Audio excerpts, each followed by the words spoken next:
So today I'm going to show you how to make a pond in a pot. Now, if like me, you love wildlife, and I absolutely love wildlife in the garden, then having water will encourage even more and more wildlife to come in. And it's a really simple thing to do. So if you have children or grandchildren, this little quick project will bring in all kinds of exciting new wildlife into the garden. Now for my pot, I've got this tin bath. It's just an old tin bath. You could use something plastic. It doesn't have to be really attractive, because you can either have your pond in a pot standing like this on a hard surface or in a border, or you can bury the whole thing. Now ideally, burying it is perfect, because then you've got all wildlife be able to get in at the surface level of the water. I'm going to have mine hard standing and this lovely area of plants here, and I'm going to see how it goes. If I get wildlife in there and the birds like having a bath, it'll stay where it is. If not, I can bury it at a later date. So the first thing I have to do is put in some rocks. Now I've got a really huge pebble here, and I'm going to put that in the bottom, and that's because it's going to support some of my marginal plants that I'm going to pop in. So marginal plants are plants that like to be submerged in water to a certain depth.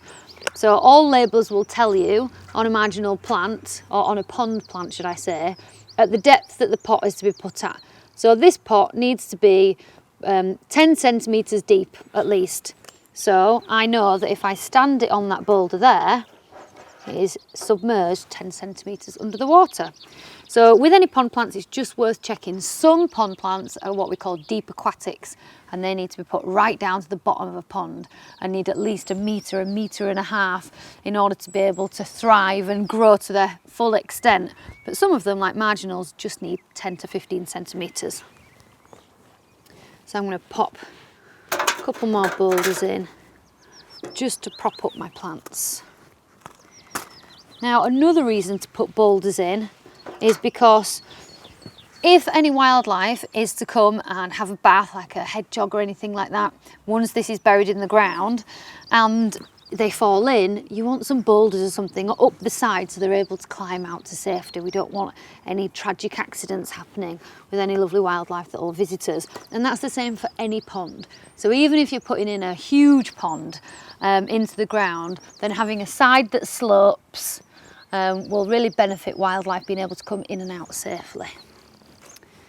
So the last plant I've got this, and it's called brass buttons, and you can see it's just got those little yellow flower heads coming quite nicely, and this will kind of give me a bit of shelter on the top. Now all ponds, you can see it's got a lovely root system there, and the whole thing will sit in water in the pot. So this is a rush, and it's got lovely kind of graceful foliage. And then this one here is an oxygenating plant. It's called a fibre optic plant, and you can tell why, can't you? It's like those lovely fibre optic lights you used to get in the 80s. It's really tactile, it's lovely, and that will release oxygen into the water that will keep all your creepy crawlies hopefully very happy in there.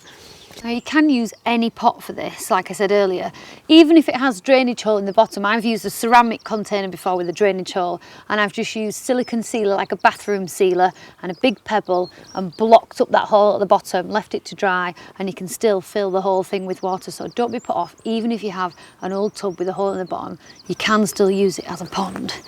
Now all I've got to do is fill it with water.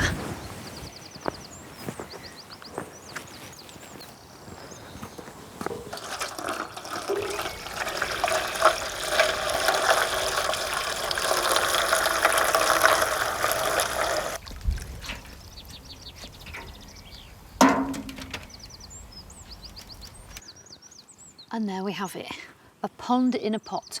Really simple, but super effective.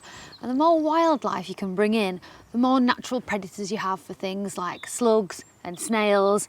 You know, birds will eat those up, as will frogs. So it's a really beneficial thing to have in any garden. You put the water in and the wildlife will come flocking. If you've got any more ideas of video you want to see, please do get in touch with our media team. For any more how-to videos, visit lovegardening.com.